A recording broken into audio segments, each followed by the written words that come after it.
Tamara over here. What's your question? Hi. I have the honor of serving Iowans as the Republican National Committee woman. And so I do have a question for you on establishment or elite, GOP, however you want to call it. I have to tell you, as the State Central Committee, we're neutral. So this is not to hurt you or harm you, it's for clarification. But when we see you make a statement, and sometimes it's controversial, as we've noted, but after the firestorm... Sometimes purposely, though. After the firestorm, the fact checkers come through, and you're constitutionally sound. You agree with the party platform. I've not found anything where I see you in contradiction, unlike there are other candidates that are in contradiction to the platform. You resonate with the public. You have unleashed America from the bondage of political correctness. Oh, thank you. Thank you.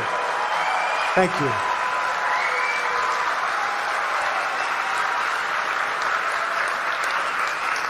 So here's my question.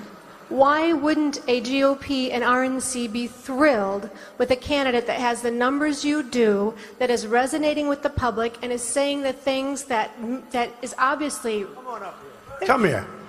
Trying to bring her up. Come on. So nice. You know, when she first started that question, I said, uh-oh, here it comes. And after midway through I started, I really appreciate it. Come on over here. Come on. Get under there. You can get under. Dee. That's great. That's such a nice question. Thank you, darling. Come here. Thank you. Here, don't fall. Thank you. Thank you very much. It's so nice. So nice. What's your name? I appreciate you running. I know there are a lot of other things you could be doing, and we do appreciate you running. That's right. So, I'm not going to fight you for the microphone ever. So why is it? Why would they not be thrilled that you are, the numbers you have, the crowds you have, the message that you're bringing, you are reviving the heart of America. This is what we should want. Why? Well, you know, it's good. Thank you, Doug. Be careful.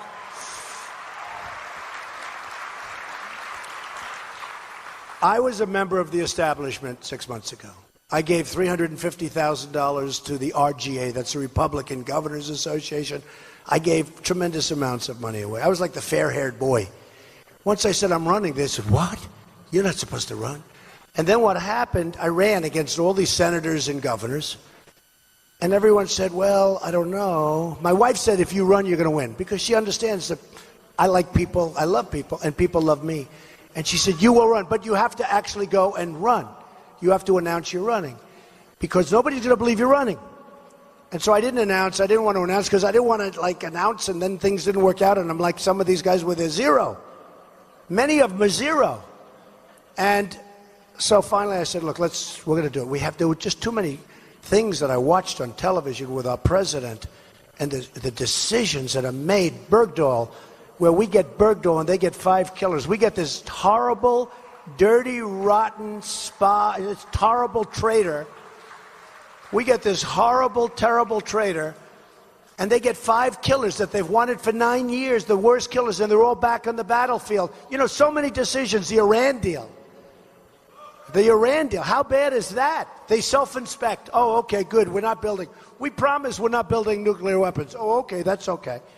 And we give them $150 billion, and we don't even get our prisoners back. The whole thing is crazy. So I saw this, and I said to my wife, hey, I don't know if I'll do well or not. Who the hell knows? And it's a risky thing. You know, I've always heard if you're a very successful person, you can't run for office, especially for president.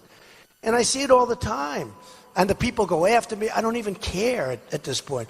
I said, we have to do it. Now we're going to have to do it.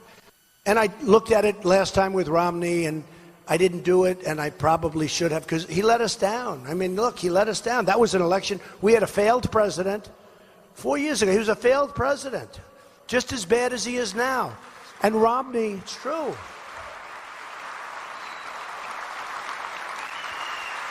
And Romney let us down. That last month, it was like he wasn't even campaigning. I said, why aren't you on Jay Leno? Why aren't you on David Letterman? Why aren't you doing it? And he just didn't do it. And, okay, so he lost the election. So I backed McCain, he lost. I backed Romney, he lost. This time I said, I'm doing it myself. Okay, we're going to win. We're going to win. But But there is an establishment out there. It's a real establishment, real people. And they're people that are used to having their little puppets all over the place. And they're people that are used to giving donations and having control.